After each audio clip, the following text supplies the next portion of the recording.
Hello, welcome back to Press TV's live coverage of the terrorist attacks that have happened in Paris. Well, joining us for the analytical part of this live coverage, we have Ken O'Keefe, former U.S. Marine, who joins us in the studios here in the capital, Tehran, and Rodney Martin, who's a former U.S. congressional staffer, who joins us from L.A., Los Angeles.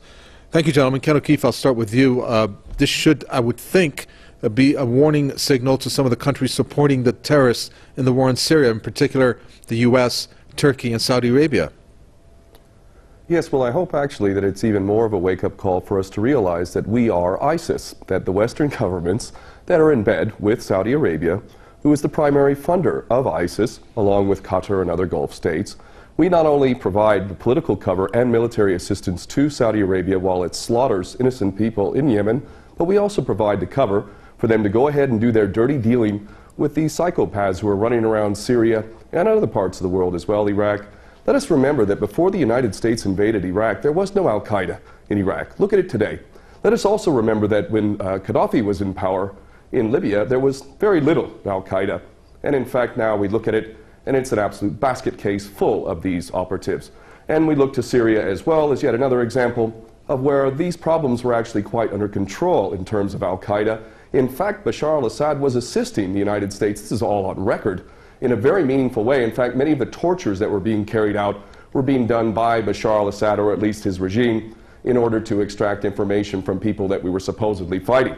I believe that it is beyond any doubt for any sensible person to realize that not only is the United States providing the financial cover, military cover, political cover for these terrorists through our proxies, but we've also, in pure technical sense, provided the training for these people in Jordan, and Turkey, another one of our best friends, has been shuttling these psychopaths across the country from Turkey into Syria for a long time now. So, the idea that the West is actually fighting a war against ISIS is beyond ridiculous. So what we really need to do is start realizing the fact that we are ISIS, and the reason why our corrupt, treasonous governments are carrying out these policies is because they do not represent us. They represent the bankers, and the bankers make a hell of a lot of money off of war, and more importantly, as long as we're all fighting each other, as long as we're all not trusting each other, as long as we're all simply being played as pawns over and over, then they can maintain this tyrannical system of never-ending war. So this is really the wake-up call. What has happened in Paris is us. We are responsible through our corrupt governments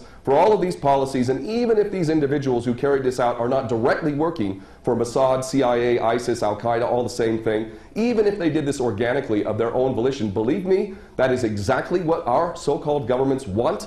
That is what the policy that we've been fostering over and over. And quite frankly, if we're to look at ISIS, ISIS stands for Israeli Secret Intelligence Service. They never attack Israel, and that in itself also tells you a lot about who these individuals are.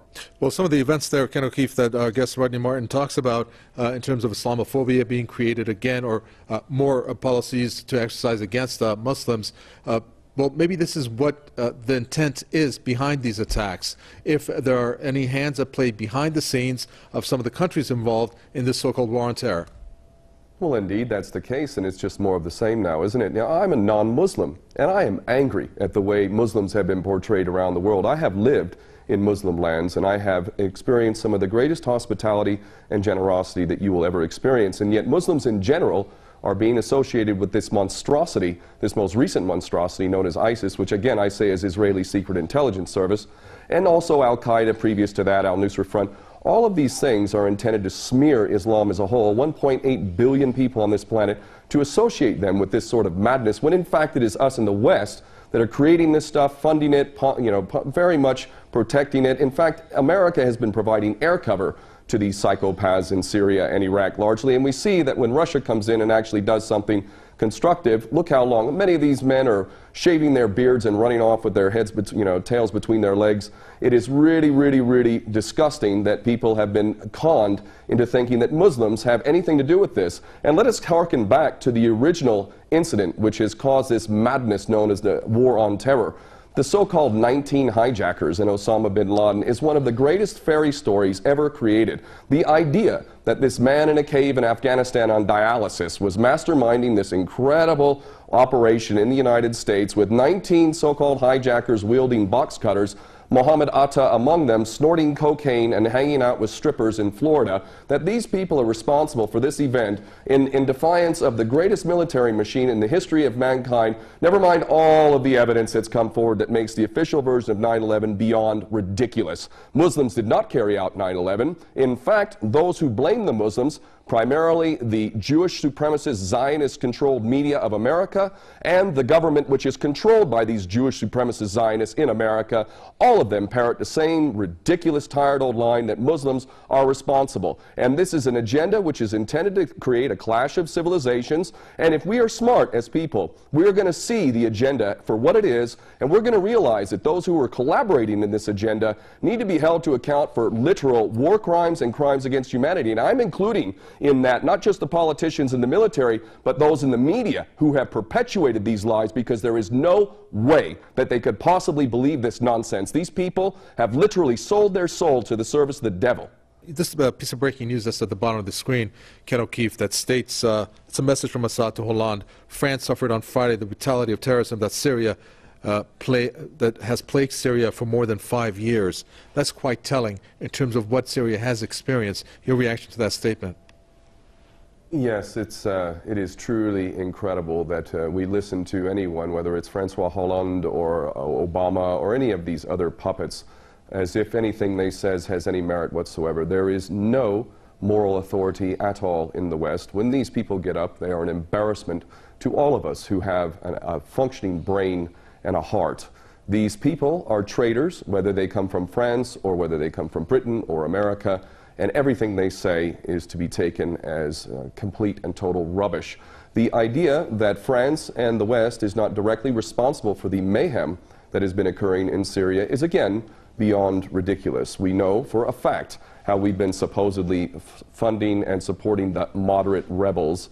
There is no such thing. Even recently, a U.S. general admitting that there may be 4 or 5 of these people in Syria. The entire policy is intended to create havoc in the Middle East, and it is extremely important that people around the world begin to fully comprehend that these policies that are being carried out in the Middle East are actually not failures. I'm getting sick of hearing so-called experts talking about geopolitics and how America is failing to learn from its mistakes and all of this nonsense. These are not mistakes.